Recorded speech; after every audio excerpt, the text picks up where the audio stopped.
सबको राम राम नमस्कार दोस्तों। कल का वीडियो डाला तो कई मेरे कांग्रेसी मित्रों को बुरा लगा। उन्होंने बोला कि आप सरकार को डायरेक्ट बोल रहे हो और ये एक बड़ी गलत बात है। हमारी जो सुक्खू साहब हैं वो बड़ा अच्छा काम कर रहे हैं। मैंने कहा हाँ, मैं भी तारीफ करता हूँ उनकी। ऐसे हालात में जब पुराना जो हिमाचल का अपर हिमाचल के नेता हैं वो कभी भी चाहेंगे कि सुक्खू सरकार गिरे। इस स्थिति में सुक्खू साहब डट करके खड़े हैं मिट्टी पकड़ पहलवान की तरह। तो उनके जैसी उनकी जितनी तारीफ कर दी जाए उतनी कम है। लेकिन आज एक और कांड किया है सुक्खू सरकार ने। Himachal building and other construction worker welfare board, ये एक संस्था है जो मजदूरों की वेलफेयर के बारे में सोचती है। पता नहीं कहां सोचती है, लेकिन है ये।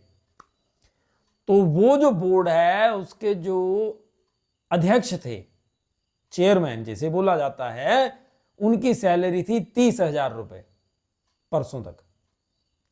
अब सरकार ने उनके ऊपर दया दिखाई। बोलते ये मजदूर थोड़ी हैं, ये तो उनके चेयरमैन हैं, तो चेयरमैन की सैलरी ज्यादा होनी चाहिए।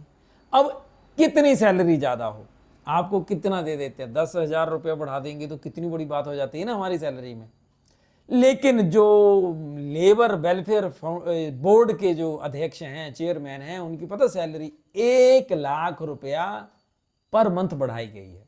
और ये हाल तब है जब सुक्खू साहब पिछले एक हफ्ते में रोते फिर रहे हैं हर जगह, पैसा नहीं है, पैसा नहीं है, सैलरी नहीं देंगे, सैलरी नहीं लेंगे। ये उस समय सुक्खू सरकार का बड़ा फैसला, किसकी वेलफेयर के लिए। इसमें जनता का क्या फायदा होने वाला भाई बताओ और जस्टिफाई करो।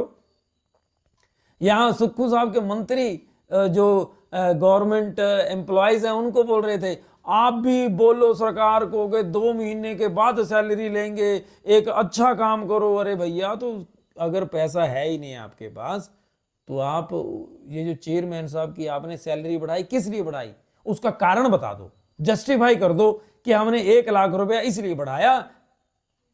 कारण आगे बताओ, जस्टिफाई करो, है ना। ये बातें मत किया करो। मैं देख रहा था जो विधानसभा के अध्यक्ष हैं कि जी वो फलाना बंदा बोलता है यहां बैठ करके मैं आरएसएस का हूं। तो भाई साहब, आपने जो चेयरमैन साहब की अभी ये जो वेलफेयर बोर्ड के चेयरमैन है, इनकी सैलरी किस लिए बढ़ाई? ये भी तो कांग्रेस के वर्कर ही हैं, एनएसयूआई के भी रहे। और इन्होंने बड़ा ऐसा कौन सा काम किया हुआ है? या सुक्खू साहब की सेवा की होगी? जब सुक्खू साहब इलेक्शन लड़ते रहे हैं तभी दिया गया है ना। सारी राजनीति पार्टियां ऐसी करती हैं। पैसा जनता के कामों के लिए कम होता है। पैसा कम होगा, स्कूलों में टीचर नहीं है, वो नहीं रखे जाएंगे क्योंकि पैसा बड़ा कम है। साधारण परिवारों के बच्चों को खेलों की सुविधाएं नहीं देंगे, क्यों? कोच नहीं देंगे, क्यों? पैसा नहीं है। और जब अपनों की बात आएगी, वो हमारे यहां एक कहावत है, अन्नी बंडे रेवड़ियां मुड़ मुड़ अपने अनु दे। तो वो हिसाब होता है, सभी नेताओं का यही होता है। सिर्फ सुक्खू साहब ने नहीं किया, पहले इनके साहब, इनसे पहले जयराम ठाकुर साहब भी थे, वो भी यही करते थे। लेकिन सुक्खू साहब और आगे बढ़े। सुक्खू साहब ने जनता को तो बोला पैसा नहीं है, लेकिन अपने बंदों को बोला कि बथेरा पैसा है, 1 लाख रुपया हर महीने बढ़वा देंगे तुम्हारा, ऐश करो। जय हिंद, जय भारत। अब कांग्रेसी बताएं मुझे, क्या मैं गलत हूं?